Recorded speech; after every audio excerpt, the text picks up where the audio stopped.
I've actually learned quite a lot about the use of different technologies when I constructed this project. For example, the program Adobe Photoshop, I learned a variety of different programs and tools that you can use to like create different effects. Like it's not all just about editing photos on Adobe Photoshop. You can also like edit text, like in terms of positioning and the colours and like background effects and that. So I learned a lot about that. Um, I'm used to using Microsoft Publisher because I produce most of my work on there and I use that specific program. But I did come across some new tools and techniques on there. Like there was some stuff that I learned that I didn't actually know how to use when I was using Microsoft Publisher for my prelim task.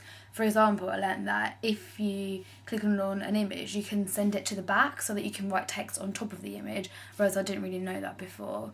So that was quite interesting and effective to look at. When I was creating my music magazine task, I actually had a lot of fun being a photographer because I've never really like been that concerned with taking photos for my other subjects, but for this piece of course I was able to take loads of photos of how I wanted them and I could have the people doing what I wanted them to do and what I wanted them to wear, so that was really fun. I took advantage of this fact and took loads of photos because I thought it's better to have too much because then I could pick out the best ones. So I picked out, like for my front cover, I picked out like my favourite 3 or 4 and then edited them on Adobe Photoshop. And I learned a lot about editing, like how just adjusting the colour, like the brightness and the warmth and the tone can really make a difference, and also by adjusting the contrast and saturation levels that really makes images stand out, and how you can make certain features stand out as well, like for example you can make the eyes stand out or the skin tone or the hair. So that was really fun to play around with. And then for my evaluation I've made videos. I haven't really had much experience with videos. I've always steered away from them because I thought they're really complicated.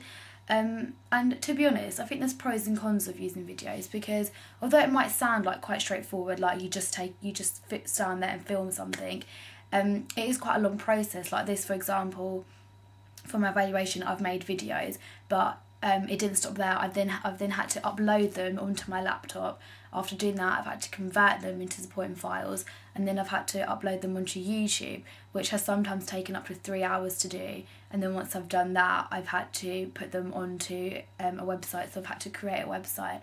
So it is a long process, but I think it's worth it in the end because it's more interesting. A video is more interesting to look at than just reading an essay.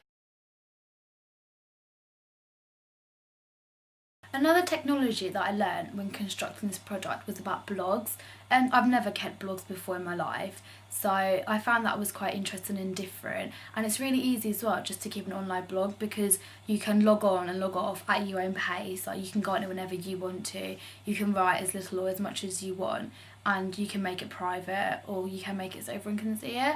And I think it's a really effective way to show your work and to show how you've reached certain decisions and what ideas you've come up with, because it's easy for everyone to see. Like if you just give someone your link page, like your web address, then anyone can see it. So in terms of that, I think it's quite good, and it's also quite easy. Like you literally just log on, you don't have to wait for things to upload, and it's not fussy. Like it's really simple and straightforward to use. So yeah, that was a new media technology that I learned about.